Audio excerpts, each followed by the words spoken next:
Hey people, I am Anmol Sarkar.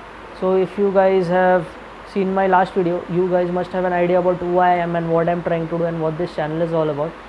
So if you guys have not seen my last video, please watch it because today's episode or today's video will be completely based on last video's topic. It will be an extension of this topic. We'll go into more details about who started what and how did Aryan race was invented by whom. So if you guys have not seen that video, please go and see. I'll share the link of the video in the comment section, please. And while watching that video, please don't forget to subscribe my channel and like the video. So without wasting any further time, let's get straight down to the today's topic. In today's topic, we will be talking about two very important Indologists in the 1700s to 1800s, means in the 17th to 18th century to 19th century. Okay, so for the first Indologist is goes by the name of Johann Gottfried Herder. He was a famous Indologist which originated from Germany. His tenure was from 1744 to 1803. Just for your knowledge, actually doesn't really matter when he originated and when not, but just for your knowledge, so that you understand the time scale from when it started to how it will end in today's politics. Okay, so his name is Johann Gottfried Herder from 1744 to 1803. So we'll call him as Herder. Okay, now what this Herder did was he was actually shifting ideologies. Okay, he actually shifted between idealizing groups such as Jews, Egyptian Brahmins, and started to demonizing them, because at that time, you have known the political scenario before World War I. You knew the political scenario between Germany, France and Europe. So Germany and France were very bitter enemies, not only political and social but also culturally. So what this German Indologist did, that he started idealizing such groups such as Jews, Egyptian and Brahmins from India and started to demonize them. Okay, his writings vacillated between racism and pluralism. So what today's these Western academicians preach us, that pluralism, leftists teach us pluralism, India is a plural nature. India actually had a plural nature, but not in the context of what they are promoting, that is of the Nazi Germany. For them, pluralism means white and black, Hindu and Muslim, Dalit and Christian. Whatever these divisions they have created, that means pluralism. Pluralism did not mean that in ancient India. We will talk about it later. So let's focus on this German angle of it. So what he did was, my basic intention of telling you this was, all this pluralism idea which floats around in our culture scape today originated from this Herder. What did Herder do? He actually linked pluralism and racism, race science, and he made a product out of his own and started propagating it all over the world. For example, if you take in today's world, Black Lives Matter in United States of America, that is a sign of pluralism. Okay, but then in India you will see Muslim Lives Matter and Christian Lives Matter and minorities, all this naked dance which is going on in the name of minorities are pluralism for these people. So this has originated from this very idea of Herder, who clubbed pluralism and race science, and this product is now fitted into the brains of today's intellectuals. Okay, so what he did was, he claimed that Sanskrit, the language Sanskrit, belonged to his Indo-European Aryan past. As I said, that how Aryan race was generated by Germany out of nowhere. I don't know what Vedas did they read or how they read the Vedas, I don't understand that, but Aryan race which had originated from this Germany, they claimed that Sanskrit belonged to his Indo-European Aryan race. Means that Sanskrit did not originate in India, it originated in Germany. Now did you see the lies which are spreading?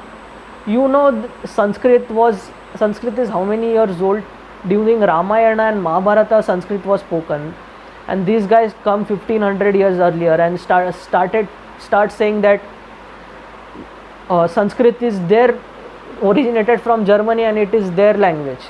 So I am just trying to show you how the difference between truth and lies. So he said that Sanskrit belonged to this Indo-European Aryans past. So this is all about Herder. This actually, there are many things, but what he did is very important. So these are a few points of what he did in his lifetime. Now comes another Indologist by the name of Carl Wilhelm Friedrich Schlegel. His name is Carl Wilhelm Friedrich Schlegel. One second. Carl Wilhelm Friedrich Schlegel. I hope you remember this name, and we will directly address him as Schlegel. His term was from 1772 to 1829. It was in the earlier 18th centuries. Okay, so not earlier, late 18th centuries and the beginning of the 19th century. So what this guy did was, this guy played a very pioneer role in developing the theory of racial hierarchy. Now in last video, if you know that, I have quoted a quote of Sir William Jones who talked about Sanskrit. Now this guy read that quote and read all the writings of Sir William Jones in fellow Europeans in 1799, and what he did, that when he found that this romanticism was going on, he simply rejected the Indian spirituality, which in his Christian doctrine was branded as pantheism. Okay, so Indian spirituality were pantheists basically. So after that, he picked up the assumption that Indian racial identity, which was mixed with Sanskrit, he studied in Paris during 1802. Now he actually, I told you, these guys are half knowledge people. They don't read fully, they don't understand fully. They pick things here and there and they club everything and they make assumptions out of their own. So he made an assumption of racial identity which was mixed with Sanskrit, that he studied in Paris starting in 1802. Now his obsession for Indology was so much that it acted as a vehicle to show German culture and structure of its social group that were more. Now what his aim was to show that the German culture and structure of its social group are more civilized and advanced than the ancient Greece and Latin. So what he did was, after that, he started to simply claim that Aryans came from India, and they distorted the entire thing, because if Aryans have come, because if you have seen in last year or last to last year, I don't know, but there was a site known as Rakhighari in Haryana, where a many hundred years skeleton was found, or many thousand years skeleton was found, 4000 I guess. And after doing DNA test, the DNA did not match to Europeans. So this entire theory that Aryans origin came from India to that Germany, and then Germans came to India to civilize as Aryans, that is completely false. As the Rakhighari example is the prime source why it is false. Okay, so his main objective was to find an alternative for Greek culture and European culture. Okay, so he started floating a myth that was meant to lift the German culture and show it as far advanced than the Greek cultures. Okay, so basically I will show you what a chart again. In this chart you will understand, one second, yes, in this chart you will understand the complete, what you say, cycle of what he did. Now what this guy said is,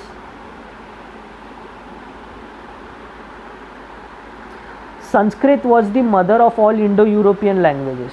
Okay, Sanskrit from Greece means the Greek and the Latin originated from Sanskrit.